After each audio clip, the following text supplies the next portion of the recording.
Hi! எல்லாரும் எப்படி இருக்கீங்க? இன்னைக்கு சண்டே விளாக் தாங்க. சண்டே வந்து எப்பவுமே நம்மளுக்கு வந்து ரொம்ப சீக்கிரமாவே ஸ்டார்ட் ஆயிடும். அந்த மாதிரி தான். ஏன்னா யாஷியும் வந்து சிலம்பம் கிளாஸ் போறா இல்லையா? அதனால அவள் 6:30க்கெல்லாம் சிலம்பம் கிளாஸ் இருக்கு. நேத்து சாட்டர்டே மழை வந்ததால, அதையும் சேர்த்து இன்னைக்கு சண்டே எடுக்கிறதால ஒரு 2 மணி நேரம் எடுக்கிறதா சொல்லிட்டாங்க. அதனால அவளையும் அனுப்பிட்டு, கூடவே நம்ம வந்து சிக்கன் எல்லாமே செய்ய ஸ்டார்ட் பண்ணியாச்சு. ஏன்னா நம்ம காவடி எடுக்கிறோம்னு சொல்லிட்டு, போன வாரம்லாம் வந்து நம்ம நான்வெஜ்ஜே தொடலங்க. குலதெய்வ கோயில்ல வந்து சாப்பிட்டோம். அதோட வந்து வீட்ல சென்னைக்கு வந்து இப்பதான் நம்ம செய்றோங்க.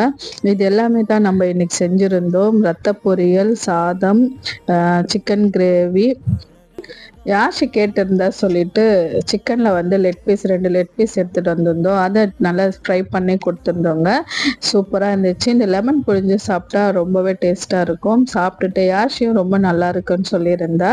நீங்களும் இதே மாதிரி ட்ரை பண்ணி இதுல என்னென்ன சேர்த்தேன்றதை வேணும்னா கேளுங்க.